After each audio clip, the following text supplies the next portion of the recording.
দুঃখজনক হলেও সত্য, আজকের এই কুরআনুল কারীম আপনার আমার সমাজে আলেম ওলামারা, আপনার আমার সমাজের মানুষেরা যখন কোরআন বলে, এক শ্রেণীর মানুষের দেখবেন শরীরের মধ্যে গাত্রদাহ সৃষ্টি হয়, জ্বালাও পোড়াও সৃষ্টি হয়।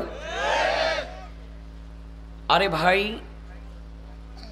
আজকের আমাদের কপাল পড়ে গিয়েছে, যেদিন থেকে কুরআনুল কারীম থেকে আমরা বিচ্ছিন্ন হয়ে গিয়েছি, কুরআনুল কারীম থেকে যেদিন থেকে আমরা ডিভাইডেড হয়ে গিয়েছি, যেদিন থেকে কুরআনুল কারীম থেকে আমরা বিচ্ছিন্ন হয়েছি, সেই দিন থেকে একের পর এক তসবির দানার মতন আসমান থেকে গজব, জমিন থেকে গজব, হাওয়ার মাধ্যমে গজব এই জমিনের মধ্যে আল্লাহ ছড়িয়ে দিচ্ছেন। সুতরাং কুরআনুল কারীমের কথা চলবে, কুরআনুল কারীমের হক কথা বলতেই হবে। যে বা যারা কুরআনুল কারীমের হক কথা সহ্য করতে পারবে না, কুরআনুল কারীম শোনার পরে বাধা প্রদান করবে। আল্লাহর নবী কুরআন বলার সময় আবু জাহেল বাধা দিত, উতবা বাধা দিত, সাইবা বাধা দিত, ওয়ালিদ বিন মুগিরার মতন টাটকা অবৈধ জারজ সন্তানেরা বাধা দিত। বর্তমান সময়ে আলেমরা যখন কোরআনের হক কথা বলবে, আর কোরআনের হক কথা বলার পরে যারা বাধা প্রদান করবে, মনে করতে হবে নিঃসন্দেহে এরা আবু জাহেলের রক্তে পয়দা, উতবার রক্তে পয়দা, সাইবার রক্তে পয়দা, আর না হলে ওয়ালিদ বিন মুগিরার মতন টাটকা অবৈধ জারজ সন্তান ছাড়া আর কিছু হতে পারে না, আর কিছু হতে পারে না। ঠিক কিনা বলেন? সুতরাং কোরআনের কথা চলবে, যত বিপদ বাধা আসুক না কেন, সমস্ত বিপদ বাধা বাড়িয়ে সামনের দিকে অগ্রসর হতে হবে। রাজি আছেন? রাজি আছেন? আসুক না যত বাধা, যত ভাই ভলিউম কমাইলেন কেন? বাড়ান, ভলিউম বাড়ান। আসুক না যত বাধা, যত ঝড় সাইক্লোন, রাসূলের পথে মোরা চলবই চলবো, এ জীবন বাজি রেখে দিনের নিশান মোরা বাংলার আকাশে উড়াবো। আসুক না যত বাধা, যত ঝড় সাইক্লোন, রাসূলের পথে মোরা চলবই চলবো, এ জীবন বাজি রেখে দিনের নিশান মোরা বাংলার আকাশে উড়াবো। মোরা কামানের মুখোমুখি দাঁড়িয়ে, মোরা কামানের মুখোমুখি দাঁড়িয়ে আল্লাহু আকবার বলবো। আসুক না যত বাধা, যত ঝড় সাইক্লোন, রাসূলের পথে মোরা চলবই চলবো, এ জীবন বাজি রেখে দিনের নিশান মোরা বাংলার আকাশে উড়াবো। আমাদের দেহে বহে জিহাদি রক্ত, প্রাণে প্রাণে বিপ্লবী ঝংকার ঝংকার, তাকবীরে তাকবীরে বাতিলের মসনদ, কত ভেঙে করেছি যে চুরমার, কত ভেঙে করেছি যে চুরমার। এই শিরবনত আল্লাহর কাছে শুধু নয় কোন তাগুতের কাছে কাছে, শহীদি কাফেলা নিয়ে যাব জানি একদিন মকসুদে মঞ্জিলে পৌঁছে, মকসুদে মঞ্জিলে পৌঁছে। আমাদের ছোট্ট হৃদয়ে, আমাদের ছোট্ট হৃদয়ে রাসূলের প্রেম ছবি আঁকবো। আসুক না যত বাধা, যত ঝড় সাইক্লোন, রাসূলের পথে মোরা চলবই চলবো, এই জীবন বাজি রেখে দিনের নিশান মোরা বাংলার আকাশে উড়াবো। কালেমায়ে শাহাদাত জপে জপে আমরা বেরিয়ে পড়েছি পথে পথে, কেঁদো না মাগো যেতে দাও যেতে দাও বীর মাশায়েখদের সাথে, বীর মুজাহিদের সাথে। জালিমের পাঞ্জাই বিশ্ব মুসলমান ভাঙছে কান্নায় নীল আকাশ, আমরা ফোটাবো হাসি মাজলুমানের মুখে, বুকে ঝড় ঝড় তুলেছে বিশ্বাস, বুকে ঝড় তুলেছে বিশ্বাস। পৃথিবীর আমানিশা, পৃথিবীর আমানিশা, সত্যের আলো দিয়ে তোটাবো। আসুক না যত বাধা, যত ঝড় সাইক্লোন, রাসূলের পথে মোরা চলবই চলবো। এই জীবন বাজি রেখে দিনের নিশান মোরা বাংলার আকাশে উড়াবো। মোরা কামানের মুখোমুখি দাঁড়িয়ে, মোরা ফাঁসির মঞ্চে দাঁড়িয়ে আল্লাহু আকবার বলবো।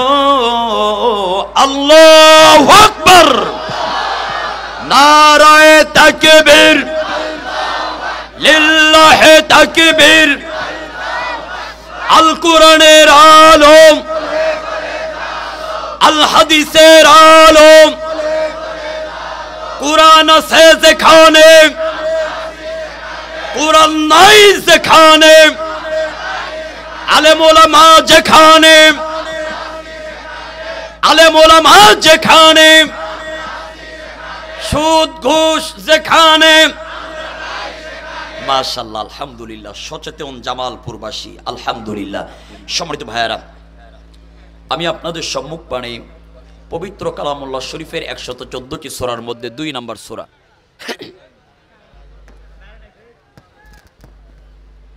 কি হলো?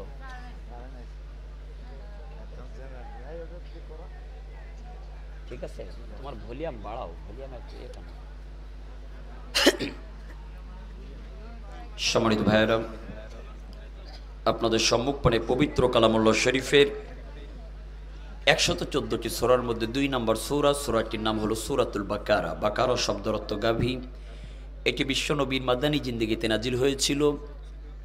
এই সূরাটির আয়াত সংখ্যা 286টি, এর রুকু হলো 40টি। আপনাদের সম্মুখ পানে সূরাতুল বাকারার 216 নম্বর আয়াতে কারিমা তেলাওয়াত করেছি। সকলেই জবানটা ছেড়ে দেন, আমার সাথে পড়েন। আউযু বিল্লাহি মিনাশ শাইতানির রাজীম। বিসমিল্লাহির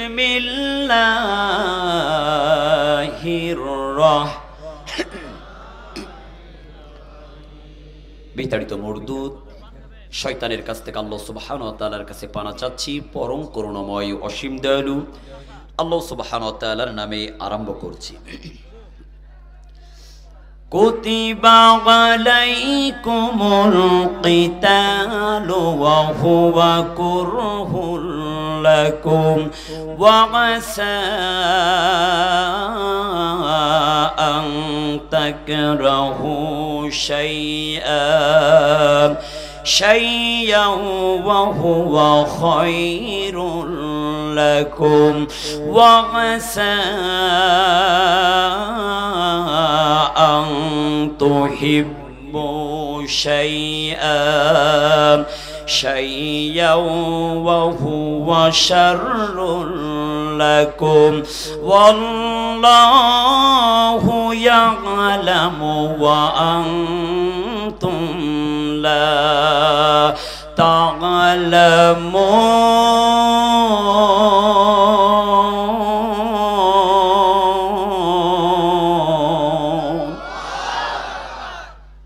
সম্মানিত ভাইয়েরা, আপনারা কি কষ্ট পাচ্ছেন, বিরক্ত হচ্ছেন? সুদূর সাতক্ষীরা থেকে 450 কিলোমিটার পথ অতিক্রম করে আপনাদের মাঝে এসেছি। আমি যদি আপনাদের কাছ থেকে কিছুক্ষণ সময় চেয়ে নিই, আপনারা দিতে পারবেন ইনশাআল্লাহ? যেহেতু রাত 11:34 বেজে গিয়েছে, আমি আপনাদের ধৈর্যের ত্রুটি ঘটবার আগেই আখিরি মোনাজাতের দিকে চলে যাব। আমি ভেবেছিলাম আমাকে যদি রাত 10টায় দেওয়া হতো, পারফেক্ট একটা সময় ছিল, ভালো একটা সময় ছিল। কিন্তু সবিনয় অনুরোধ করব, যতক্ষণ আলোচনা করব কেউ একান্ত প্রয়োজন ছাড়া উঠা বসা করা যাবে না। শরিয়াতের ওজোর আছে না নাই? আছে না নাই? আমাদের বাংলাদেশের একজন প্রবীণ আলেমে দ্বীন, তিনি কোনো এক মাহফিলে বক্তব্য দিতে গিয়ে বলছেন, কারোর যদি শরিয়াতের একান্ত ছোটটা লাগে 1 দেখাবা, কারোর যদি বড়টা লাগে তাহলে 2 দেখাবা। হঠাৎ করে মাঝখান থেকে একজন যুবক দাঁড়িয়ে 3 আঙ্গুল দেখাচ্ছে। হুজুর বলছে, আরে যুবক কি ব্যাপার? আমি বললাম ছোটটা লাগলে 1 দেখাবা, বড়টা লাগলে 2 দেখাবা, তুমি যুবক 3 আঙ্গুল দেখাও, কারণ কি? বলছে, হুজুর আমি একটু বিড়ি খাবো।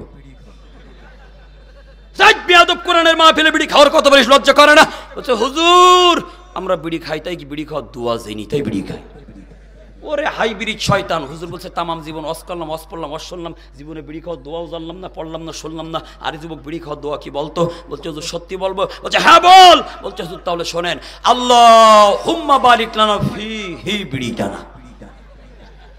এই কোয়ালিটির হাইব্রিড শয়তান আপনাদের বকশীগঞ্জ থানায় নাই? আরে নাই, নাই, নাই। আমি কিন্তু বলি নাই, থাকলেও আপনারা বলেছেন। কিছুক্ষণ সময় দিবেন ইনশাআল্লাহ। সরল অনুবাদ বলছি, সূরাতুল বাকারার 216 নম্বর আয়াত। জি, আজকে শীত কম আছে, আলোচনা করে মজা পাওয়া যাবে ইনশাআল্লাহ। আল্লাহ বলছেন, কুতিবা আলাইকুমুল কিতাল। ভালো করে বুঝবেন, গুরুত্বপূর্ণ একটা সাবজেক্ট আলোচনা করব ইনশাআল্লাহ। আল্লাহ বলছেন, কুতিবা আলাইকুমুল কিতাল, জিহাদকে তোমাদের উপর ফরজ করা হয়েছে, ওয়া হুয়া কুরহুল লাকুম, আর সেটা তোমাদের কাছে অসহ্য মনে হচ্ছে। ওয়া আসা আন তাকরাহু, কোন জিনিস তোমাদের অসহ্য মনে হলো, ওয়া হুয়া খায়রুল লাকুম, অথচ সেটাই তোমাদের জন্য কল্যাণকর। ওয়া আসা আন তুহিব্বু শাইয়া, আবার হতে পারে কোন জিনিস তোমাদের ভালো মনে হলো, ওয়া হুয়া শাররুল লাকুম, অথচ সেটাই তোমাদের জন্য অকল্যাণকার, অমঙ্গল। আল্লাহু ইয়ালামু ওয়া আনতুম লা তা'লামুন, প্রকৃতি ব্যাপার আল্লাহ জানেন, তোমরা তা জানো না। সরল অনুবাদ বললাম। তাহলে সূরাতুল বাকারার 216 নম্বর আয়াতে প্রথমেই আল্লাহ বলছেন, কুতিবা আলাইকুমুল কিতাল, জিহাদকে আল্লাহ পাক রব্বুল আলামিন ফরজ করে দিয়েছেন। জিহাদ শব্দটি জাহাদুন বা জুহুদুন শব্দ থেকে নির্গত হয়েছে, যার অর্থ চেষ্টা করা, সর্বশক্তি ব্যয় করা ইত্যাদি। সম্মানিত জামালপুরবাসী, জিহাদের অসংখ্য আধুনিকত্ব রয়েছে। তার মধ্যে 1 নাম্বার জিহাদের অর্থ হলো কোন বিষয়ের চূড়ান্ত সাফল্য পৌঁছানোর লক্ষ্যে কথা ও কাজ দ্বারা প্রাণান্তকার প্রচেষ্টা চালানোর নাম হলো জিহাদ ফি সাবিলিল্লাহ। জিহাদের 2 নাম্বার অর্থ হলো কষ্ট স্বীকার করার নাম জিহাদ। জিহাদের 3 নাম্বার অর্থ হলো শত্রুকে প্রতিহত করতে সাধ্যমতো চেষ্টা করার নাম হলো জিহাদ ফি সাবিলিল্লাহ। এবার আসেন জিহাদের পারিভাষিক সংজ্ঞা। 1 নাম্বার, জান দিয়া, মাল দিয়া, বক্তৃতা ইত্যাদির মাধ্যমে আল্লাহর পথে লড়াই করার কাজে নিজের সর্বশক্তি ব্যয় করাকে জিহাদ ফি সাবিলিল্লাহ বলে। 2 নাম্বার জিহাদের পারিভাষিক সংজ্ঞা হলো বুখারী শরীফের বিখ্যাত ব্যাখ্যাতা আল্লামা ইমাম হাজার আসকালানী রাহিমাহুল্লাহ, তিনি বলেছেন, কাফেরদের সাথে সংগ্রাম করতে গিয়ে শক্তি ক্ষয় করা, এর দ্বারা নিজের প্রবৃত্তি, শয়তান এবং দুরাচার সকলের সাথে সংগ্রাম করাকেও জিহাদ ফি সাবিলিল্লাহ বলে। জিহাদের 3 নাম্বার পারিভাষিক সংজ্ঞা হলো আল্লামা জুরজানি রাহিমাহুল্লাহ, তিনি বলেছেন, ইসলামের দিকে আহ্বান করার নাম হলো জিহাদ ফি সাবিলিল্লাহ। আল্লাহর এই জমিনে সকল প্রকার সন্ত্রাসের মূল উৎপাটন করে সকল বাতিল মতদর্শের উপরে আল্লাহর দিনকে বিজয় করার প্রচেষ্টা করার নাম হলো জিহাদ ফি সাবিলিল্লাহ। ভাইরা আমার, আল্লাহর নবী আমার বলেছেন, যারা অন্তরের মধ্যে জিহাদের স্বপ্ন লালন করে না, জিহাদকে যারা মনে প্রাণে বিশ্বাস করতে পারে না, জিহাদকে যারা মেনে নিতে পারে না, এরা কোনো দিনের জন্য মুমিন হতে পারে না, এরা কোনো দিনের জন্য মুত্তাকি হতে পারে না। এরা 100% টাটকা মুনাফিক ছাড়া আর কিছু হতে পারে না। কারণ আল্লাহর নবীর সময় নামাজের আয়াতের কথা যখন বলা হলো, কেউ কোনো বাজে মন্তব্য করে না। রোজার কথা বললে বাজে মন্তব্য করত না, হজের কথা বললে বাজে মন্তব্য করত না, কিন্তু জিহাদ ফি সাবিলিল্লাহর কথা বললে সেই সময়ের আবু জাহেল, উতবা, সাইবাদের কলিজার মধ্যে জ্বালাও পোড়াও ধরত।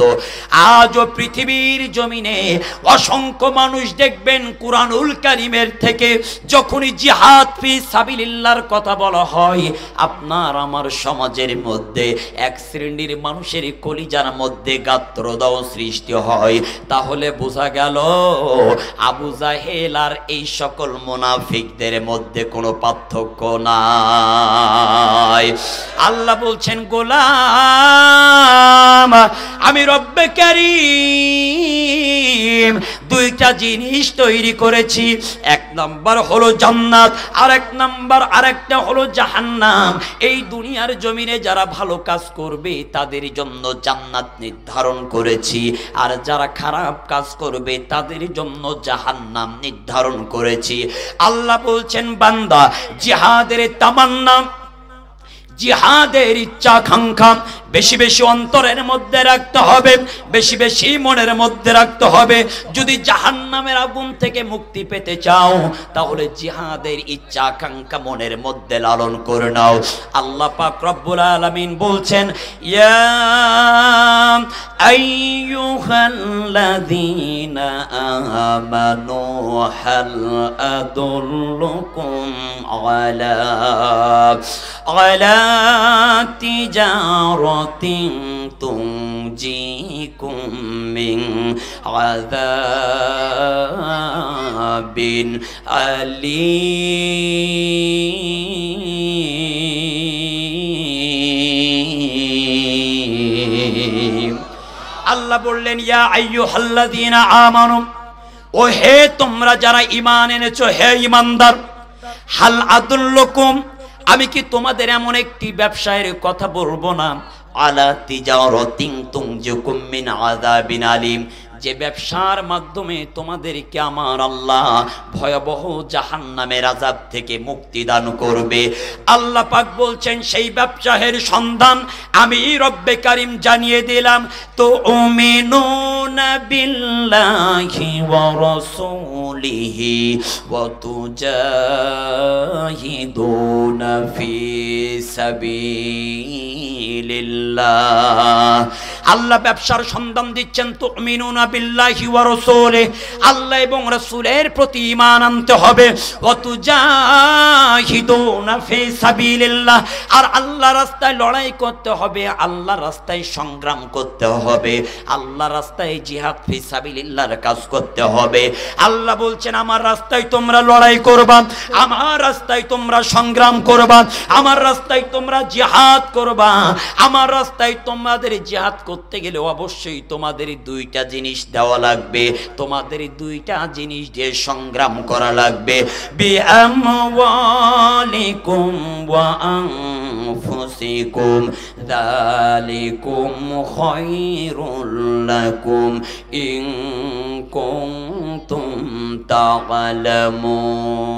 তা'লামুন। জোরে বলি আল্লাহু আকবার। আল্লাহ বলছেন, বিআমওয়ালিকুম ওয়া আনফুসিকুম, এক নাম্বার হলো তোমাদের মাল দিয়া জিহাদ করা লাগবে, দুই নাম্বার ওয়া আনফুসিকুম, তোমাদের জান দিয়া তোমাদের সংগ্রাম করা লাগবে, জিহাদ করা লাগবে।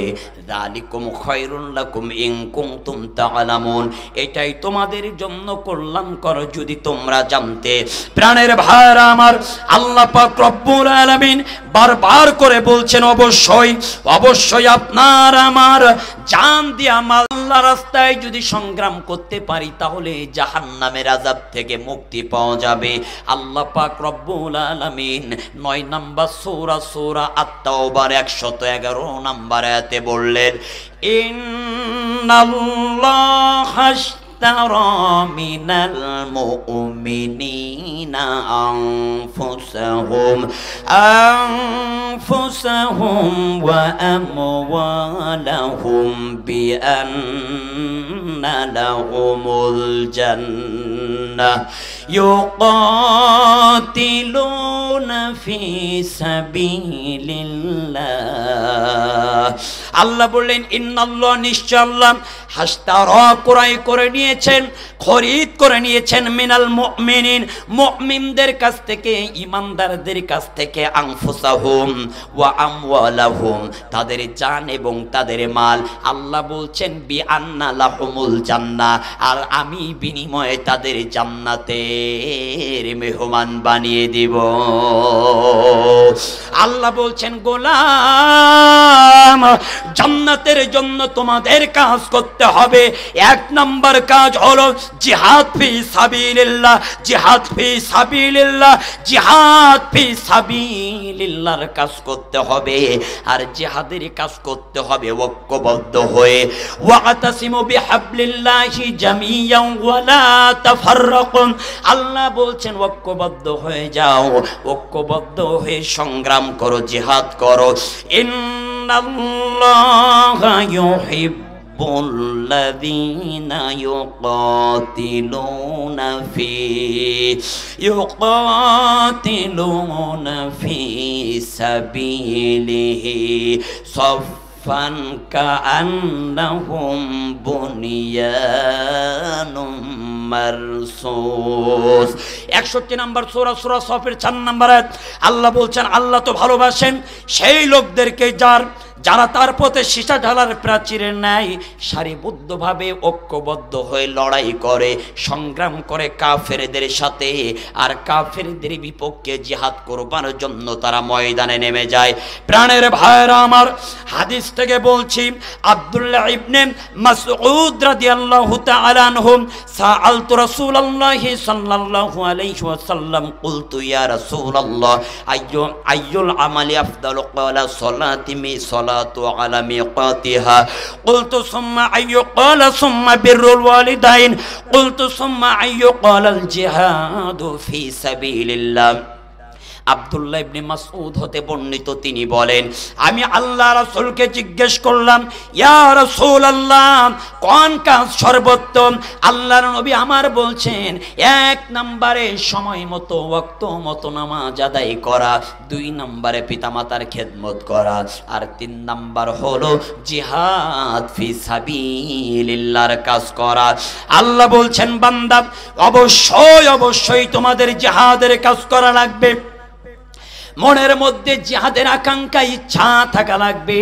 কেন তোমরা জিহাদ করবা না? এবার আল্লাহ বললেন ওয়ামা লাকুম লা তুকাতিলুনা ফি সাবিলিল্লাহ। ওয়ামা লাকুম, তোমাদের কি হয়েছে? লা তুকাতিলুনা ফি সাবিলিল্লাহ, তোমরা আল্লাহর রাস্তায় কেন সংগ্রাম করছো না, কেন লড়াই করছো না? আল্লাহ বলছেন কেন তোমাদের কি হয়েছে, কেন তোমরা সংগ্রাম করছো না, লড়াই করছো না? এখন প্রশ্ন হলো, আমাদের কি জিহাদ করা লাগবে কি লাগবে না? যারা কথা বলেন নাই তাদের মনে হয় লাগবে না। আওয়াজ দিয়ে বলেন না, জিহাদ করা লাগবে কি লাগবে না? ভাইরা আমার, দলিল দিচ্ছি, অবশ্যই আপনার আমার জিহাদ ফি সাবিলিল্লাহর কাজ করতে হবে। জিহাদ কেন করা লাগবে? অসংখ্য কারণ দেখাইতে পারবো। তার মধ্যে আজকের 7টা কারণ আমি আপনাদের মাঝে শেয়ার করতে চাই। 7টা কারণের বর্ণনা, ব্যাখ্যা, বিশ্লেষণ আপনাদের মাঝে আমি বলতে চাই। 7টা কারণে আপনার আমার জিহাদ ফি সাবিলিল্লাহর কাজ করতে হবে। 1 নাম্বার কারণ হলো অত্যাচারিত, নির্যাতিত মানবতার মুক্তির জন্য আপনার আমার জিহাদ ফি সাবিলিল্লাহ করা লাগবে। যেখানেই দেখবেন অত্যাচারিত হচ্ছে, যেখানেই নির্যাতিত হচ্ছে, যেখানেই মানবতা লাঞ্ছিত হচ্ছে, যেখানেই মানবতা বঞ্চিত হচ্ছে, ঈমানের দাবি নিয়ে মুসলমান হয়ে আপনার আমারও অবশ্যই সেখানে প্রতিবাদ করতে হবে। কারণ আপনার আমার প্রতিবাদের মাধ্যম দিয়া একজন নির্যাতিত, একজন মাজলুম, একজন অত্যাচারী মানুষ জালেমদের হাত থেকে মুক্তি পেয়ে যাবে। এই জন্য আপনার আমার অবশ্যই জিহাদ ফি সাবিলিল্লাহর কাজ করতে হবে। আল্লাহর নবী আমার জিহাদের 3টা স্তর দিয়েছেন। 1 নাম্বার জিহাদ ফি সাবিলিল্লাহ, 1 নাম্বার স্তর হলো আপনার আমার এই দুই হাত দিয়ে লড়াই করা লাগবে। এক নাম্বার হাত দিয়ে আপনার আমার জিহাদ করা লাগবে। 2 নাম্বার হাত দিয়ে যদি জিহাদ করতে অক্ষম হয়ে যায়, আপনার আমার এই মুখ দিয়ে জিহাদ ফি সাবিলিল্লাহ করা লাগবে। 3 নাম্বার যদি মুখ দিয়েও ব্যর্থ হয়ে যায়, তাহলে আপনার আমার অন্তর দিয়ে অন্তত পক্ষে ঘৃণা করা লাগবে। অথচ আপনি আমি সেটাও কিন্তু পারি না। হাত দিয়ে জিহাদ করতে ব্যর্থ হয়েছেন, কি হয়েছে? অন্তত পক্ষে মুখ দিয়ে জিহাদ করে, এটা তো আপনার আমার প্রত্যেকটা মুসলমানদের নৈতিক দায়িত্ব। সেটাও যদি না পারেন, অন্তর দিয়ে ঘৃণা করতে হবে। কথা বলেন না কেন? আজকের আমরা প্রতিবাদের ভাষা হারিয়ে ফেলেছি। আজকের প্রতিবাদ না করার কারণে বাতিল ইহুদি খ্রিস্টান বাম রামেরা মুসলমানদের মাথার উপরে চড়ে বসেছে। মুসলমান যদি আজকের প্রতিবাদ করতে, আল্লাহর কসম, ইসলাম শিক্ষা বইয়ের মধ্যে থেকে, মাদ্রাসার বইয়ের মধ্যে থেকে মহানবীর জীবনী তারা তুলে দেওয়ার ক্ষমতা থাকতো না। ইসলাম শিক্ষার বইয়ের মধ্যে থেকে জিহাদের আয়াতগুলো কেটে দেওয়ার ক্ষমতা থাকতো না। আজকের জিহাদের ভাষা, প্রতিবাদের ভাষা আমরা হারিয়ে ফেলেছি। মনে রাখবেন, এদেশের একজন কোরআনের বুলবুলি, কোরআনের পাখি, তিনি বলেছিলেন, শক্ত হাতে যদি প্রতিবাদ না করতে পারেন, মোকাবেলা না করতে পারেন, এমন এক দিন আসবে, এমন এক অমাবস্যার সময় আসবে, যার শুভে সাদেক হয় একেবারে অসম্ভব ব্যাপার। আমি দেখতে পাচ্ছি আল্লাহর আসমানের ভাগ্য আকাশে কালো মেঘ জমা হয়েছে, যার শুভে সাদেক হওয়া একেবারে অসম্ভব। সেটাই বাস্তবতার সাথে আজকের মিলে যাচ্ছে। প্রতিবাদ না করার কারণে আজকের বইয়ের মধ্যে ঢোল তবলা দিয়ে দিচ্ছে, বইয়ের মধ্যে শরীফ থেকে শরীফার গল্প কাহিনীগুলো তুলে ধরা হচ্ছে। কোথায় হারিয়ে ফেলেছেন সেই প্রতিবাদ? আপনার আমার গর্জন দিতে হবে সালাউদ্দিন আইয়ুবের মতন, আপনার আমার হুঙ্কার তুলতে হবে তিতুমিরের মতন, আপনার আমার ভূমিকা নিতে হবে হযরত আলীর মতন, ওমরের মতন। আর কতদিন ঘরে বসে থাকবেন? কতদিন আর মার খাবেন? ময়দানে নেমে যান, রাজপথে নেমে যান। আপনার আমার নারে তাকবীরের স্লোগানে বাতিলরা পালাতে বাধ্য হবে।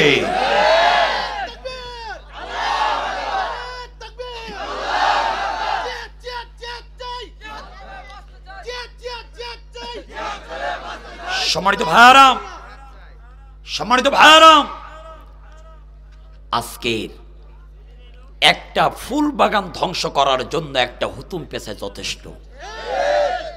অথচ সেই ফুল বাগানের প্রত্যেকটা ডালে ডালে যদি হুতুম পেঁচা বসে, সেই ফুল বাগানের অবস্থা কি হবে আল্লাহই ভালো জানে। আজকের ইসলাম শিক্ষার মধ্যে, ইসলাম শিক্ষা ব্যবস্থার মধ্যে তসলিমা নাসরিনের উত্তরসূরিদের আগমন ঘটেছে। আজকের ইসলাম শিক্ষা ব্যবস্থার মধ্যে শাহরিয়ার কবিরদের উত্তরসূরির আগমন ঘটেছে। আজকের ইসলাম শিক্ষা ব্যবস্থার মধ্যে বাম রামদের অনুসারী ঢোকার কারণে ইসলাম শিক্ষার এই অবস্থা। প্রতিবাদ করতে হবে। অত্যাচারিত নির্যাতিত মানবতার মুক্তির জন্য আপনার আমার জিহাদ করা এটাই ইমানি নৈতিক দায়িত্ব, ঠিক কিনা বলে? প্রাণের ভাইয়ারা আমার, জিহাদ কেন করা লাগবে? 7টা কারণে আপনার আমার উপরে জিহাদকে আল্লাহ ফরজ করেছেন। 1 নাম্বার, অত্যাচারিত নির্যাতিত মানবতার মুক্তির কল্যাণের জন্য আপনার আমার কাজ করা লাগবে। 2 নাম্বার, সন্ত্রাস নির্মূলের জন্য আপনার আমার কাজ করা লাগবে। 3 নাম্বার, মানবতার শান্তি ও কল্যাণ নিশ্চিত করার জন্য আপনার আমার কাজ করতে হবে। 4 নাম্বার, আল্লাহর দ্বীন প্রতিষ্ঠার জন্য আপনার আমার সংগ্রাম করা লাগবে, কাজ করা লাগবে। 5 নাম্বার, ঈমানের দাবি পূরণের জন্য কাজ করতে হবে। 6 নাম্বার, জাহান্নাম থেকে বাঁচার জন্য, জান্নাত লাভের জন্য আপনার আমার কাজ করা লাগবে। 7 নাম্বার, সর্বোপরি রব্বে কারিমকে সন্তুষ্টি করবার জন্য আপনার আমার সংগ্রাম করা লাগবে। যেখানে অন্যায় দেখবেন সেখানে প্রতিবাদ করবেন, যেখানে মাজলুম সেখানেই প্রতিবাদ, যেখানে অত্যাচারিত সেখানেই মুমিনদের নৈতিক দায়িত্ব প্রতিবাদ করা। আমি মনে করি বর্তমান বাংলাদেশে আর এক জায়গায় প্রতিবাদ করা আমাদের অপরিহার্য হয়েছে, ইমানের দাবি নিয়ে প্রতিবাদ করতে হবে। সেটা হলো ফেসবুক খুললেই দেখা যায় বর্তমান বাংলাদেশে 40,000-এর বেশি ভণ্ডপীর। এদের বিপক্ষে প্রতিবাদ করার দরকার আছে না নাই? খবরদার ভুল বুঝবেন না ভাই, হাতে ধরে পায়ে ধরে বলছি, আমি হক্কানি পীর মাশায়েখ ওলিয়া উলিয়াদের রেসপেক্ট করি, সম্মান করি, ভালোবাসি। কারণ এই দেশে যদি ওলিয়া উলিয়া না থাকতো আমরা ইসলাম পেতাম না, কোরআন পেতাম না। শাহজালাল, শাহ পরান তারা এসেছিলেন, তাদের এক হাতে ছিল আল্লাহর কোরআন, অন্য হাতে ছিল তরবারি।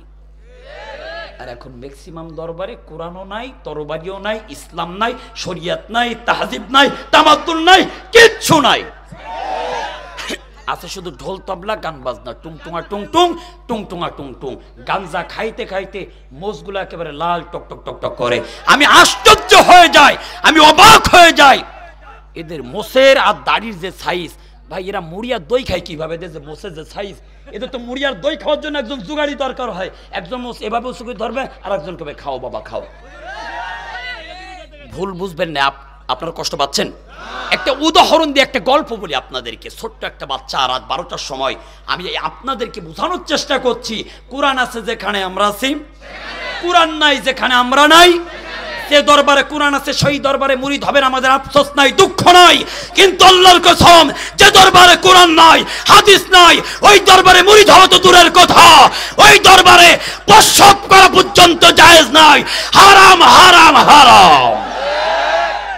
কোরআন আছে যেখানে আমরা আছি, কোরআন নাই যেখানে আমরা নাই। একটু হাত নাড়িয়ে দেখান না, কোরআন নাই যেখানে আমরা নাই।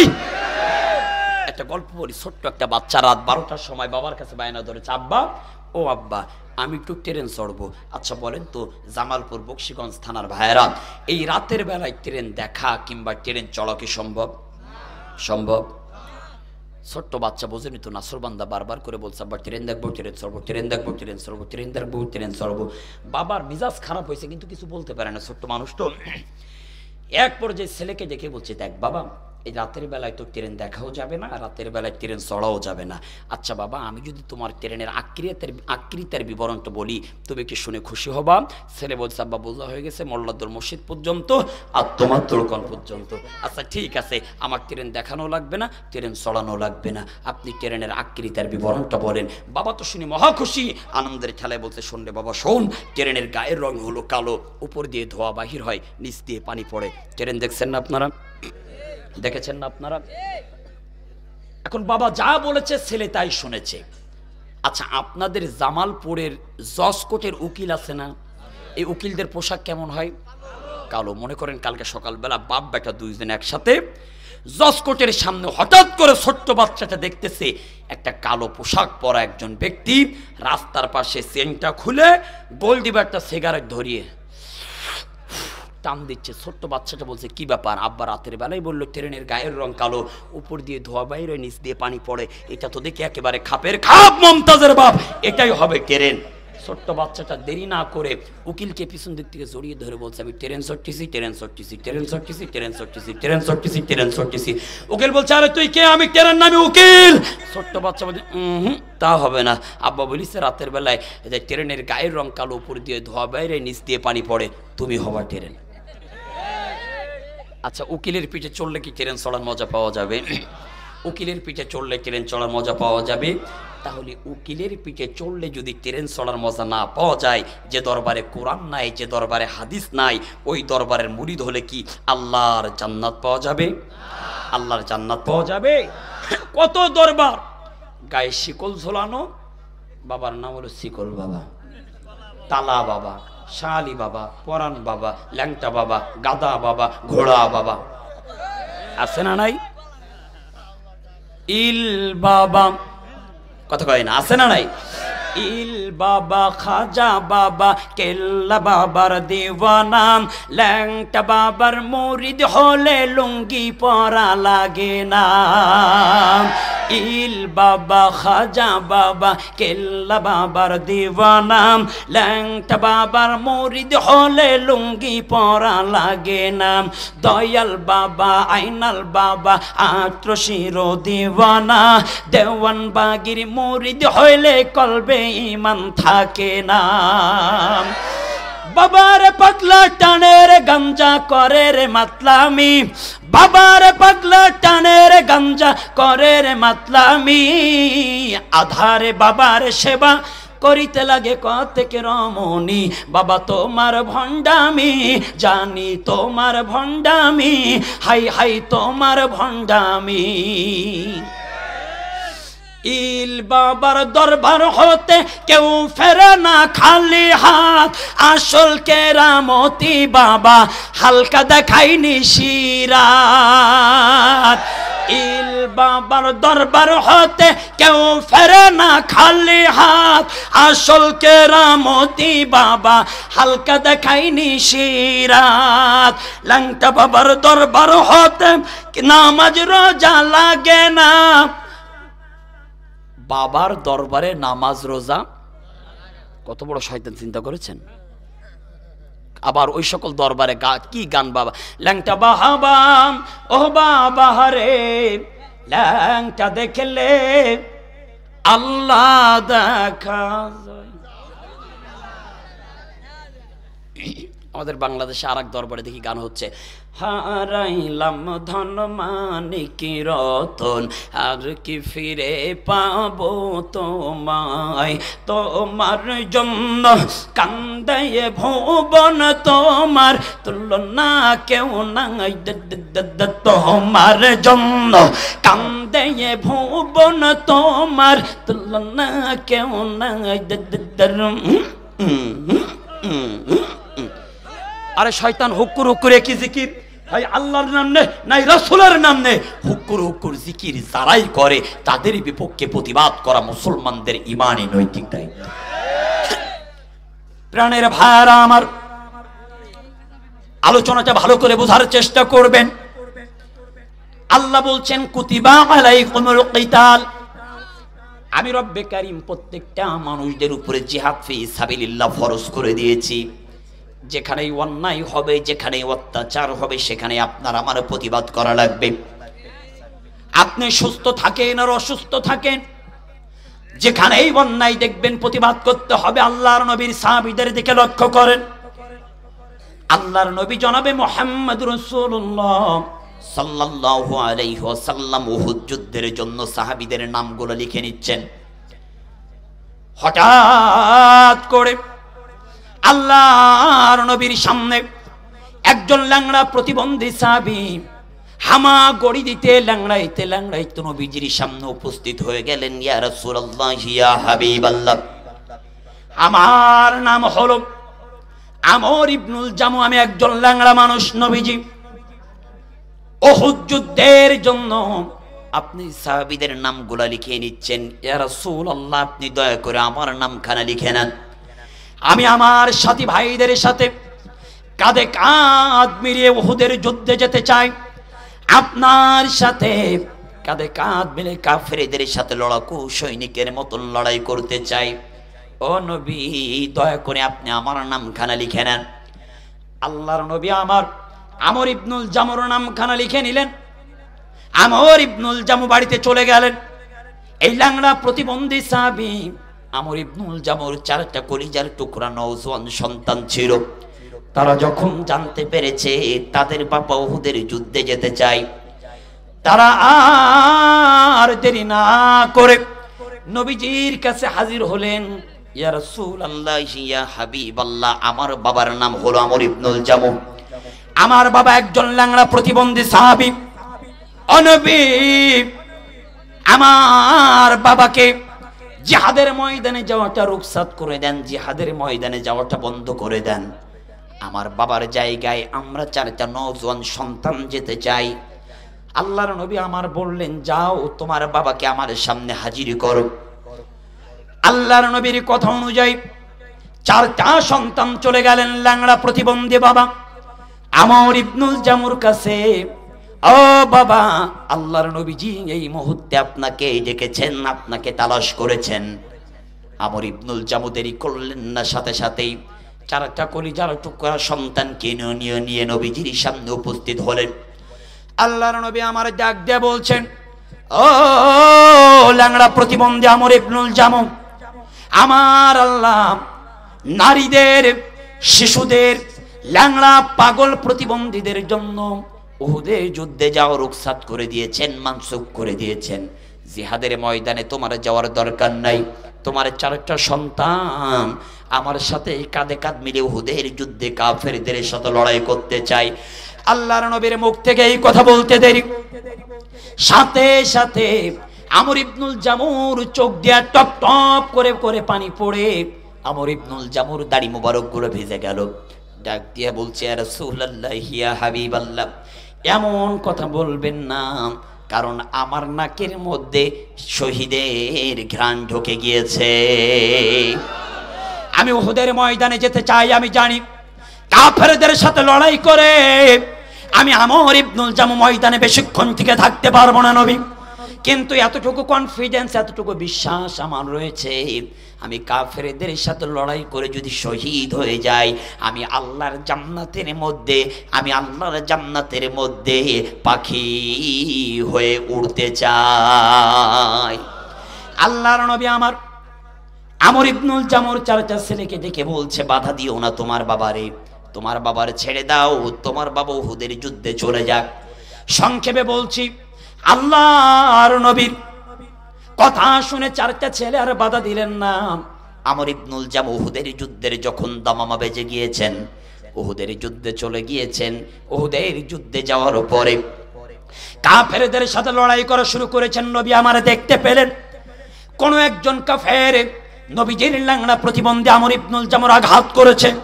আমর ইবনুল জামু জমিনের মধ্যে লুটিয়ে পড়েছেন। আমর ইবনুল জামু যখন জমিনের মধ্যে লুটিয়ে পড়েছেন, কিছুক্ষণ পরে আমর ইবনুল জামুর এত পরিমাণ আঘাত করেছেন, জমিনের মধ্যে আমর ইবনুল জামু শহীদ হয়েছেন। আল্লাহর নবী আমার সাহাবীদেরকে ডেকে ডেকে বলছেন, সাহাবীরা দেখো, আমার আমর ইবনুল জামু ল্যাংড়া প্রতিবন্ধী, তারপরেও জিহাদের ইচ্ছা আকাঙ্ক্ষা তার মনের মধ্যে ছিল। আমি দেখতে পাচ্ছি আমার আমরের জন্য আমার আল্লাহর জান্নাতের দরজা খুলে গিয়েছে। শুধু তাই নয়, নবীজির কাছে একজন নবীজির মহিলা সাহাবী তার একটা দুধের শিশুকে হাজির করলেন। ইয়া রাসূলুল্লাহ, ইয়া হাবিবাল্লাহ, আমার দুধের শিশুকে জিহাদের জন্য নামটা লিখিয়ে নেন। আল্লাহর নবী আমার বলছেন, মহিলা সাহাবী, জিহাদের জন্য কোন দুধের বাচ্চাকে নেওয়া হয় না। জিহাদের জন্য নওজোয়ান যুবকদেরকে জিহাদের ময়দানের জন্য উদ্বুদ্ধ করা হয়। তোমার এই ছোট্ট বাচ্চা তরবারি চালাইতে পারবে না, তীর ধনুক মারতে পারবে না, অস্ত্র চালাইতে পারবে না, ঘোড়ার পিঠে সওয়ার করে কাফেরদের সাথে লড়াই করতে পারবে না।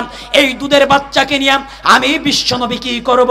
আল্লাহর নবী যখন এই কথা বলেছেন, এই মহিলা সাহাবীকে বলছেন, ইয়া রাসূলুল্লাহ, ইতিমধ্যে আমার স্বামী শহীদ হয়েছেন জিহাদের ময়দানে, আমার ভাইয়েরা জিহাদের ময়দানে শহীদ হয়েছেন, আমার সন্তানেরা জিহাদের ময়দানে শহীদ হয়েছেন, অবশেষে আমার দুধের বাচ্চাটা বাকি রয়েছে। আমি নিয়ত করেছি, আমি জানি আমার সন্তান তরবারি চালাইতে পারবে না, আমার সন্তান তীর ধনুক চালাইতে পারবে না, আমার সন্তান ঘোড়ার পিঠে চড়ে কাফেরদের সাথে লড়াকু সৈনিকের মতন লড়াই করতে পারবে না। কিন্তু এতটুকু জানি, কাফেররা যখন আপনাকে টার্গেট করে, আপনাকে লক্ষ্য করে যখন তীর মারবে কিংবা তরবারি দিয়ে আঘাত করবে, ইয়া রাসূলুল্লাহ, ইয়া হাবিবাল্লাহ, ঠিক সেই মুহূর্তে আপনি আমার দুধের শিশুটাকে ঢাল বানাবেন, আর কাফেররা আঘাত করবে, আমার শিশুকে ঢাল বানাবেন, আমার শিশুর খণ্ড বিখণ্ড হয়ে যাবে, আমার শিশুর জীবন চলে যাবে, আপনার জীবনটা রক্ষা পাবে। ইয়া রাসূলুল্লাহ, ইয়া হাবিবাল্লাহ, আমি চাই আমার দুধের শিশুর জন্য হলেও আমার আল্লাহ আপনাকে হেফাজত করো। আল্লাহর জমিন, আল্লাহর দিন প্রতিষ্ঠা, সংগ্রাম করতে হবে, কাজ করতে হবে। কারণ আল্লাহর নবী আমার জাতির মানুষের কাছে দ্বীনের দাওয়াত দিয়েছেন, কালিমার দাওয়াত দিয়েছেন। এই কালিমা প্রতিষ্ঠা করবার জন্য নবীজি আমার তায়েফের ময়দানে মার খেয়েছেন, উহুদের ময়দানে দান মোবারক শহীদ করেছেন। আল্লাহর নবীর মূল টার্গেট ছিল আল্লাহর জমিনে কালিমা প্রতিষ্ঠা করা, কোরআনের রাজ কায়েম করা, কোরআন প্রতিষ্ঠা করা, এই কোরআনুল কারীম প্রতিষ্ঠা করা। আর এই কালিমা প্রতিষ্ঠা করা, সম্মানিত ভাইরা আমার, কালিমার স্বর্ণখচিত কালিমার আল্লাহর জমিনে রাজ কায়েম হবে, প্রতিষ্ঠা করতে হবে। এই কালিমার অনেক ব্যাখ্যা বিশ্লেষণ রয়েছে যে কালিমার জন্য আল্লাহর নবী মার খেয়েছেন, রক্ত দিয়েছেন, শহীদ হয়েছেন। সেই কালিমার একটা ঘটনা আপনাদের সামনে একটু উপস্থাপনা করতে চাই। আল্লামা জুনায়েদ বাগদাদি রাহিমাহুল্লাহর সাথে একজন ইহুদির অত্যন্ত ঘনিষ্ঠ ভালো বন্ধুত্ব সম্পর্ক ছিল। কোন এক প্রতিদিন ইহুদিটা জুনায়েদ বাগদাদির কাছে আসতো আর অনেকক্ষণ করে গল্প করে সময় পার করে দিত। কোন একদিন এই ইহুদিটা জুনায়েদ বাগদাদির কাছে আসলেন, আসার পরে ওই দিন খুব ব্যস্ততা লাগাচ্ছেন, তাড়াহুড়ো লাগাচ্ছেন। জুনায়েদ বাগদাদি যাকে বলছেন, ইহুদি বন্ধু প্রতিদিন আসো কিন্তু এত ব্যস্ত লাগাও না, এত তাড়াহুড়ো করো না, আজকের কেন এত ব্যস্ত লাগাচ্ছ, আজকের কেন এত তাড়াহুড়ো করছো, আমি জানতে চাই। এবার ওই ইহুদিটা বলছে, জুনায়েদ রে, আমরা ইহুদি সম্প্রদায়ের মানুষ, অমুক জায়গার, অমুক এলাকার, অমুক স্থানে প্রতি বছর আমাদের ইহুদিদের মানুষদেরকে নিয়ে হাজার হাজার লক্ষ লক্ষ মানুষের একটা ঢল নামে ওখানে একটা সম্মেলনের আয়োজন করা হয়। আর আমাদের ইহুদি ধর্মের যিনি পণ্ডিত, আমাদের ইহুদি ধর্মের যিনি গুরু, তার জন্য ভিআইপি একটা আসন তৈরি করা হয়, ভিআইপি একটা মঞ্চ তৈরি করা হয়। ওনাকে ওই মঞ্চে বসানোর পরে একটা উপদেশ দেয়, আর আমরা ইহুদিরা সেই উপদেশটা গ্রহণ করি। এবার জুনায়েদ বাগদাদি ইহুদির কাছ থেকে শোনার পরে বলছে, তোমাদের এই সম্মেলনে আমি যেতে চাই, আমি দেখতে চাই ওই ইহুদিদের সম্মেলনে কি হয়। ইহুদি বলছে, খবরদার যাওয়া যাবে না, কারণ মুসলমানদের খেলাও করা হয় না। জুনায়েদ বাগদাদি একেবারে নাছোড় বান্দা, বলল প্রয়োজনে তোমাদের লিবাস নিয়ে যাব, তারপরেও আমি যেতে চাই। এক পর্যায়ে যখন রাজি হয়ে গেলেন, অ্যাকসেপ্ট করলেন, জুনায়েদ বাগদাদিকে সাথে করে নিয়ে ইহুদিটা সম্মেলনে চলে গেলেন। জুনায়েদ বাগদাদি লক্ষ্য করে দেখছেন কিছুক্ষণ পরে কয়েকজন মানুষ একজন মুরব্বী বৃদ্ধ মানুষের হাত পা ধরে বিশাল উঁচু আসনে বসিয়ে দিলেন, সম্মানিত একটা চেয়ারে বসানো হলো। কিন্তু প্রতি বছর তাকে যখন ওই জায়গায় বসায় একটা করে উপদেশ দেয়, একটা করে কথা বলে, আর ইহুদিরা সেটা বাস্তব জীবনে আমল করার চেষ্টা করে। কিন্তু বরাবরের মতন প্রতি বছরের ন্যায় একই জায়গায় বসানো হয়েছে, কিন্তু তার মুখ থেকে কথা বাহির হয় না। ইহুদিরা দাঁড়িয়ে গিয়েছেন, আপনি আমাদের ধর্মীয় গুরু ইহুদি পাদ্রী, প্রতি বছর আপনি বসেন, একটা করে উপদেশ দেন, আজকের আপনি কেন কোনো কথা বলছেন না? ইহুদি পাদ্রী সমস্ত ইহুদিদের কথা শুনে বলছে, আমি তো কথা বলতে চাই, কিন্তু আজকের এই সম্মেলনে একজন মুসলমানের আগমন হয়েছে, যে কারণে আমার মুখ থেকে কথা বাহির হয় না। সমস্ত ইহুদিরা বলছে, একটা বারের জন্য দেখিয়ে দেন কই সেই মুসলমান, আগে ওই মুসলমানকে হত্যা করব, তারপরে আপনার মুখ থেকে কথা শুনবো। এবার ইহুদি পাদ্রী বলছে, খবরদার তাকে মারার কথা ভেবো না, এমনকি তার গায়ে আঘাত করার মতন মন মানসিকতা রেখো না, তাকে ধরবা, আমার কাছে নিয়ে আসবা। দেখিয়ে দিলেন জুনায়েদ বাগদাদিকে। দেখানোর পরে তাদের ধর্মীয় গুরুর কাছে আনা হলো। তাদের ধর্মীয় গুরুর কাছে আনার পরে তাদের ধর্মীয় গুরু বলছে, তুমি তো মুসলমানদের পক্ষ থেকে এসেছো। আল্লামা জুনায়েদ বাগদাদি রাহিমাহুল্লাহ বলছেন, হ্যাঁ আমি মুসলমানদের পক্ষ থেকে এসেছি।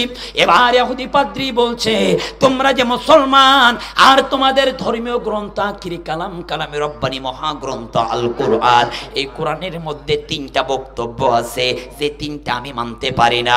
ও মুসলমান জুনায়েদ বাগদাদি, আমি ইহুদি ধর্মের পণ্ডিত আজকের হাজার হাজার লক্ষ লক্ষ মানুষের সামনে আমি ইহুদি তোমার কাছে তিনটা প্রশ্ন করতে চাই মুসলমানদের পক্ষ নিয়ে, কি তুমি এই তিনটা প্রশ্নের জবাব দিতে পারবা? এবার আল্লামা জুনায়েদ বাগদাদি বলছে তিনটা প্রশ্ন করো। ইহুদি পাদ্রী বলছে আমার 1 নাম্বার প্রশ্ন হলো, ও জুনায়েদ তোমাদের মুসলমান ধর্মে গ্রন্থের মধ্যে বলা রয়েছে যে তোমাদের আল্লাহ তোমাদেরকে জান্নাতের মেহমান বানাবেন, জান্নাতের মধ্যে ঢুকায় দিবেন, কিন্তু জান্নাতের মধ্যে কারোর কখনো কোনো দিনের জন্য প্রস্রাবেরও প্রয়োজন হবে না, আবার পায়খানারও প্রয়োজন হবে না। এটা তো একেবারে অযৌক্তিক কথা। কারণ যে ডাক্তার বিদ্যা বলে, সায়েন্স বলে, মেডিকেল বলে, একটা মানুষ যখন খাদ্য গ্রহণ করে ওই খাদ্যটা তার পাকস্থলীর মধ্যে চলে যায়, ওখান থেকে সংমিশ্রণ হয়ে প্রস্রাবের রাস্তা দিয়ে কিংবা পায়খানা রাস্তা দিয়ে বাহির হয়ে যায়। তাহলে খাদ্য যে গ্রহণ করবে এটা তো অবশ্যই বাহির হওয়ার দরকার। তোমাদের ধর্মীয় কিতাবের মধ্যে বলা হয়েছে তোমাদেরকে জান্নাতে দিবে, কিন্তু ওখানে পায়খানার দরকার হবে না, আবার প্রস্রাবেরও কোনো প্রয়োজন হবে না। এটা অযৌক্তিক কথা। 1 নাম্বার প্রশ্নের জবাব মুসলমানদের পক্ষ নিয়ে তোমার দেওয়া লাগবে। আমার 2 নাম্বার প্রশ্নের জবাব হলো তোমরা মুসলমান ধর্মের মানুষেরা বলো, আবার তোমাদের ধর্মীয় কিতাবের মধ্যে বলা রয়েছে জান্নাতের মধ্যে শুধুমাত্র একটা গাছ থাকবে, আর যার শাখা প্রশাখাগুলো জান্নাতের প্রত্যেকটা বাড়ির উপরে গিয়ে পড়বে। একটা গাছের শাখা প্রশাখা জান্নাতের প্রত্যেকটা গাছ বাড়ির উপরে পড়বে, এটা কিভাবে সম্ভব? আমার 2 নাম্বার প্রশ্নের জবাব তোমার দেওয়া লাগবে। আমার 3 নাম্বার প্রশ্ন হলো তোমরা বলো জান্নাতের মধ্যে এত নাজ নিয়ামত জান্নাতীরা খাবে, কিন্তু জান্নাতের নাজ নিয়ামত বিন্দু পরিমাণ ঘাটতি পড়বে না। এটা তো মিথ্যা কথা, অযৌক্তিক কথা।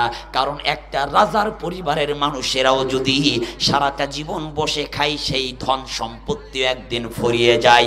এই 3টা প্রশ্নের জবাব আমারে দাও, এই 3টা প্রশ্নের জবাব আমারে দাও। এবার মুসলমানদের পক্ষ থেকে জুনায়েদ বাগদাদি রাহিমাহুল্লাহ বলছে, ও ইহুদি পাদ্রী আমি এই 3টা প্রশ্নের জবাব দিতে চাই, কিন্তু তোমার কথা দেওয়া লাগবে। আমি যদি এই 3টা প্রশ্নের সঠিক জবাব দিই আর তোমার কাছে যদি যুক্তিসঙ্গত মনে হয়, তাহলে তোমার ইহুদি ধর্ম ছেড়ে কালিমা পড়ে মুসলমান হওয়া লাগবে। আল্লামা জুনায়েদ বাগদাদি যখন এই কথা বললেন, ইহুদি পাদ্রী বলছে আচ্ছা ঠিক আছে আমি কালিমা পড়ে মুসলমান হয়ে যাব, 3টা প্রশ্নের জবাব দাও। এবার জুনায়েদ বাগদাদি ইহুদি পাদ্রীকে ডেকে বলছে, ইহুদি পাদ্রী তার আগেই একটা প্রশ্ন করতে চাই, আগে তুমি জবাব দাও। সেই প্রশ্নটা হলো, বলো তো দেখি প্রশ্নদাতা বড় হয় নাকি উত্তরদাতা বড় হয়?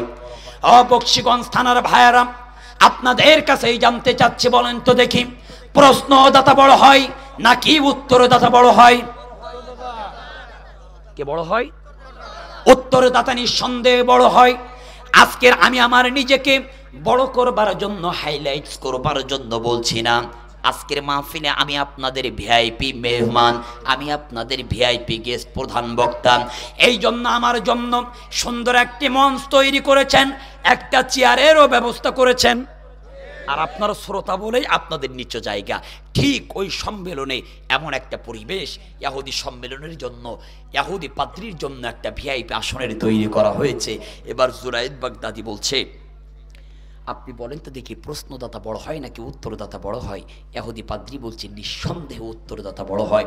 জুনায়েদ বলছে উত্তরদাতা যদি বড় হয়, আপনি আমার কাছে 3টা প্রশ্ন করেছেন, আমি উত্তর দেব, সুতরাং ওই উঁচু আসন ভিআইপি জায়গা ওইখানে আপনার বসার অধিকার নাই, আপনি নিচে এসে প্রশ্ন করবেন, আর ওই সম্মানিত জায়গায় আমি জুনায়েদ বাগদাদি বসে 3টা প্রশ্নের জবাব দিতে চাই। ইজ্জত দেওয়ার মালিক কে? সম্মান দেওয়ার মালিক কে?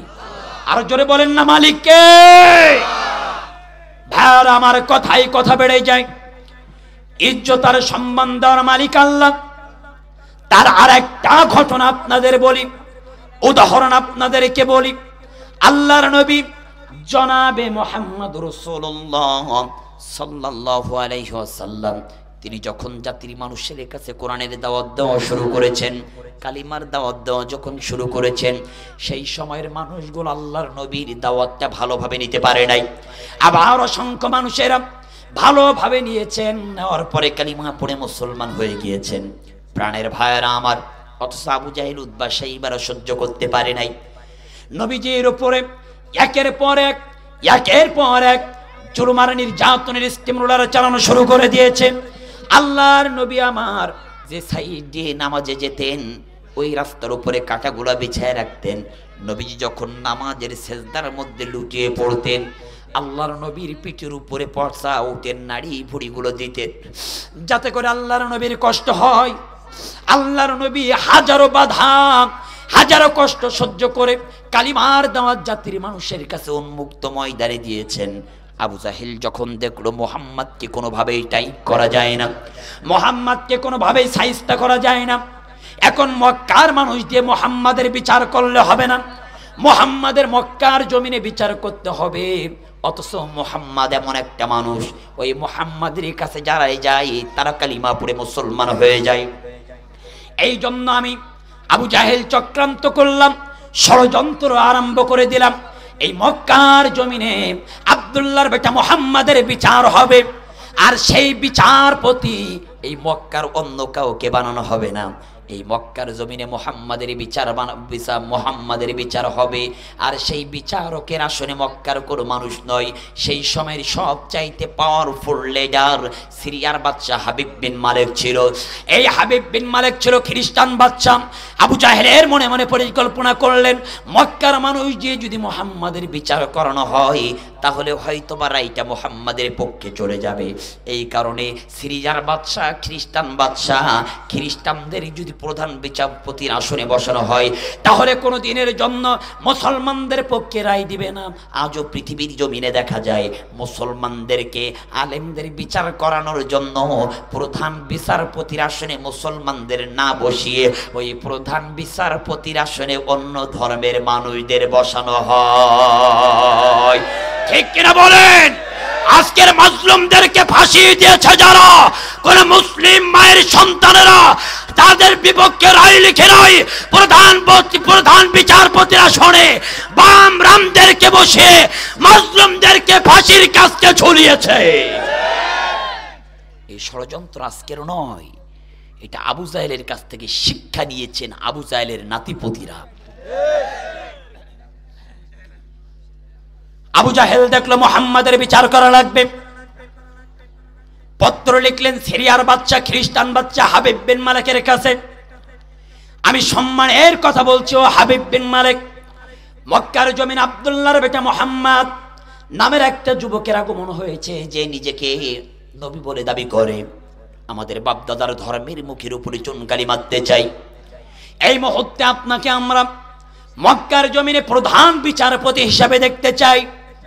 আমরা চাই আপনি মক্কার জমিনে আসবেন, আর আব্দুল্লাহর বেটা মুহাম্মাদের বিচার করে হয় মুহাম্মাদকে মক্কার জমিন থেকে তাড়িয়ে দিবেন, না হলে মুহাম্মাদকে ফাঁসির কাছে ঝুলাবেন।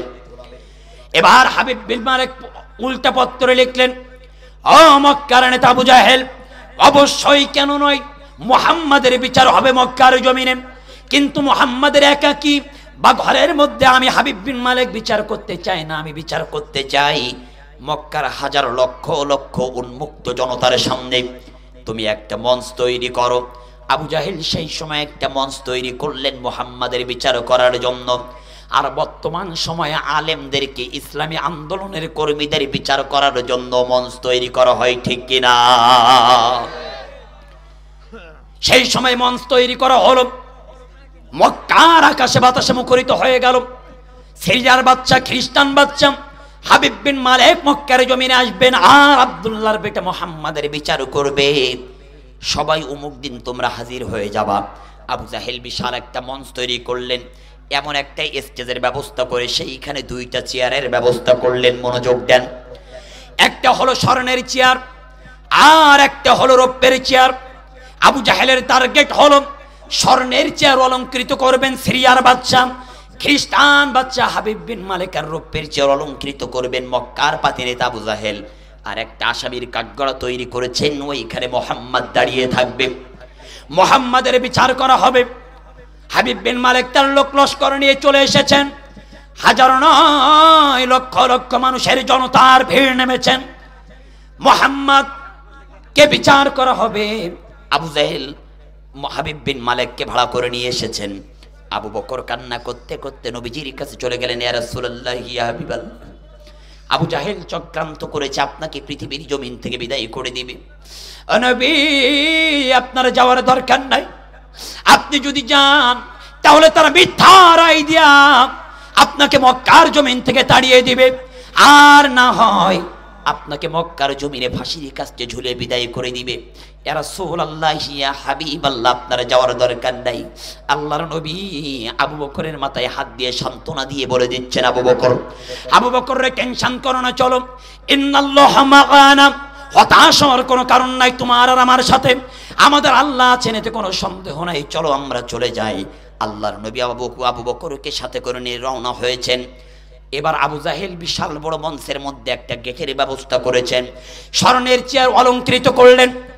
সিরিয়ার খ্রিস্টান বাদশা হাবিব বিন মালিক রৌপ্যের চেয়ারে বসে গিয়েছেন। মক্কার নেতা আবু জাহেল আল্লাহর নবী যখন গেটের মধ্যে দিয়ে আস্তে আস্তে প্রবেশ করলেন, হাজারো মানুষ, লক্ষ লক্ষ মানুষের ভিড়ে হাবিব বিন মালিকের চোখ দুইটা আল্লাহর নবীর চেহারা মোবারকের দিকে পড়ে গিয়েছে। আল্লাহর নবীর চেহারা মোবারকের দিকে পড়ার সাথে সাথে হাবিব বিন মালিক স্বর্ণের চেয়ারে আর বসে থাকতে পারলেন না। নবীজির চেহারা মোবারক দেখে স্বর্ণের চেয়ার ছেড়ে দাঁড়িয়ে গিয়েছেন। কারণ এই নবীর এত সুন্দর চেহারা আমার আল্লাহ দিয়েছেন, আমার আল্লাহ এত চমৎকার চেহারা দিয়েছেন। মনে রাখবেন, পৃথিবীর অর্ধেক সৌন্দর্য পয়গম্বর ইউসুফ আলাইহিস সালামের আল্লাহ দিয়েছেন। এই ইউসুফের প্রেমে পাগল ছিল জুলাইখা। জুলাইখা গান বলতো, দিলি বড় চালা রে পাঞ্জাবিওয়ালা, কথা কয় না, দিলি বড় চালা রে পাঞ্জাবিওয়ালা। মিশরের নারীরা বলা শুরু করলো, ইউসুফের মধ্যে কি এমন আছে, জুলাইখা পাগল। জুলাইখা বলছে, দেখতে চাও ইউসুফের মধ্যে কি এমন আছে? অমুক দিন অমুক ময়দানে চলে আসো। আসলেন, সংক্ষেপে বলছি, হাতে একটা আপেল আর একটা ছুরি দিয়া ইউসুফ আলাইহিস সালামকে হাজির করলেন। হাজির করার পরে এবার বলছে, তোমরা হাতের আপেলটা কাটো। ওই দিন ইউসুফ আলাইহিস সালামের চেহারা দেখে মিশরের নারীরা হাতের আপেল কাটতে কাটতে তাদের আঙ্গুল পর্যন্ত কেটে ফেলেছিল। আম্মা জান আয়েশা বলেন, ওই সময়ের নারীরা যদি এই সময় থাকতো, আমার নবীর চেহারা মোবারকের দিকে একবারের জন্য যদি তাকিয়ে দেখতো, তাহলে যারা আপেল কাটতে কাটতে হাতের আঙ্গুল কেটেছিল, ওরা এই সময় আল্লাহর নবীর চেহারা দেখার পরে হাতের আপেল তো দূরের কথা, আঙ্গুল তো দূরের কথা, তারা তাদের কলিজা পর্যন্ত কেটে ফেলে দিত। সেই নবীর চেহারা মোবারক দেখে হাবিব বিন মালিক দাঁড়িয়ে গিয়েছেন। আল্লাহর নবী আমার হাঁটি হাঁটি পা পা করে আসামির কাঠগড়ায় দাঁড়িয়েছেন। হাবিব বিন মালিক আল্লাহর নবীকে ডেকে বলছেন, তোমার নাম কি, তোমার বাবার নাম কি, তোমার মায়ের নাম কি? আল্লাহর নবী আমার বলছেন, আমার নাম আহমদ বা মোহাম্মদ, আমার দাদার নাম আব্দুল মুত্তালিব, আমার বাবার নাম আব্দুল্লাহ, আমার মায়ের নাম আমিনা, আমি কুরাইশ বংশে জন্মগ্রহণ করেছি। হাবিব বিন মালিক সাথে সাথে নিজের ভিতরে উপলব্ধি করলেন, Tripitaka, Bible, Ramayana, Zend Avesta, Mahabharata, old testament, new testament, Gita, তার মধ্যে এসেছেন একজন আখিরি জামানার পয়গম্বর হবে, যার নাম হবে আহমদ কিংবা মোহাম্মদ, যার বাবার নাম হবে আব্দুল্লাহ, মায়ের নাম হবে আমিনা, দাদার নাম আব্দুল মুত্তালিব, কুরাইশ বংশে জন্মগ্রহণ করবে। এটা তো একেবারে মিলে গেল, এতে কোনো সন্দেহ নাই যে ইনি হলেন আখিরি জামানার পয়গম্বর। হাবিব বিন মালিক বলল, ও মোহাম্মদ, ওই আসামির কাঠগড়া আপনার জন্য নয়, আপনি ওখান থেকে চলে আসেন। এই স্বর্ণের চেয়ার আমি সিরিয়ার খ্রিস্টান বাদশা হাবিব বিন মালিক আপনার সম্মানার্থে ছেড়ে দিলাম। আল্লাহ রাসূল আসলেন, স্বর্ণের চেয়ার অলংকৃত করলেন। চেয়ার কয়টা? একটা স্বর্ণের আর একটা রৌপ্যের। স্বর্ণের চেয়ারে বসে গিয়েছেন কে? আল্লাহ রাসূল। রৌপ্যের চেয়ারে বসা আবু জাহেল, বলেন তো দেখি, সিরিয়ার বাদশা ভিআইপি গেস্ট, উনি দাঁড়াই থাকবে আর আবু জাহেল কি বসা থাকতে পারবে? আবু জাহেল উঠে দাঁড়িয়েছেন, সিরিয়ার বাচ্চা খ্রিস্টান বাচ্চা হাবিব বিন মালিক বসা, জায়গা নাই যেখানে আসামির কাঠগাড়া, যার জন্য আবু জাহেল কুয়া খুঁড়েছে সেই কুয়ায় আবু জাহেল পড়েছে। আবু জাহেল এতিমের মতন আসামির কাঠগাড়ায় দাঁড়িয়েছে। সম্মান দেওয়ার মালিককে। আমি আপনাদেরকে বোঝানোর চেষ্টা করছি, সম্মান দেওয়ার মালিক আল্লাহ। আল্লাহর নবী যখন বসে গিয়েছেন, হাবিব বিন মালিক বলছেন, আব্দুল্লাহর বেটা মুহাম্মদ, ও মুহাম্মদ, প্রত্যেকটা নবী পয়গম্বরদের কিছু অলৌকিক মুআজিজা ছিল, আপনার কি কোনো অলৌকিক মুআজিজা আছে? আপনি কি দেখাইতে পারবেন? হাবিব বিন মালিকের কথা শুনে আল্লাহর নবী আমার বলছেন, কি এমন অলৌকিক মুআজিজা দেখতে চান বলেন? সিরিয়ার বাদশা লক্ষ জনতার সামনে বলছে, আব্দুল্লাহর বেটা মুহাম্মদ, আমি মুআজিজা দেখতে চাই। এখন তো দিনের বেলা আল্লাহর আসমানে সূর্য উদিত হয়েছে, আল্লাহর আসমানের সূর্যটা সরিয়ে কি তুমি রাতের বেলার পূর্ণিমার চন্দ্র কি আনতে পারবা? আল্লাহর নবী তো গায়েবের খবর রাখতেন না, আল্লাহর নবীর কিছু করার শক্তি ছিল না। আল্লাহর কাছে লাইন জুড়ে দিলেন, আল্লাহ ও আল্লাহ, আজকে আপনি পারবেন, আমার রহম আপনি পারবেন সব কিছু করার। আমার আল্লাহ জিব্রাইলকে পাঠিয়ে দিয়ে বলছে, জিব্রাইল জলদি করে চলে যাও, আমার নবীকে গিয়ে বলো, আমার নবীর হাতের শাহাদাতে আঙ্গুল দিয়া আজকের যেখানেই যেভাবে ইশারা করবে সেখানেই সেভাবেই কাজ হয়ে যাবে। আল্লাহর নবী আমার লক্ষ মানুষের সামনে দাঁড়িয়ে একটা মুচকি হাসি দিয়ে হাতের শাহাদাতে আঙ্গুলখানা উত্তোলন করেছেন। আপনারা কষ্ট পাচ্ছেন ভাইরা? আল্লাহু আকবার। রাত 12:30 বেজে গেছে, আর দরকার নাই। আলোচনা চলবে? মাশাআল্লাহ, আলোচনা চলবে, আলোচনা চলুক, আলোচনা চলুক। আলহামদুলিল্লাহ, আলহামদুলিল্লাহ। আমি খুশি হয়েছি ভাই, প্রাণের ভাইয়েরা, আমি খুশি হয়েছি। আমি নতুন মানুষ, এর আগে আপনারা আমার আলোচনা কখনো শুনেছিলেন? আজকে এসেছে, আপনারা যে ভালোবাসা সম্মান দিয়েছেন আমার মাসুম বিল্লাহ ভাইয়ের মাধ্যমে, আজকের আল্লাহ আমার এখানে কথা বলার সুবর্ণ সুযোগ করে দিয়েছেন। আমি আসার পরে আমি নিজেও ভাবতেছিলাম কিভাবে কথা বলবো, 450 কিলোমিটার পথ।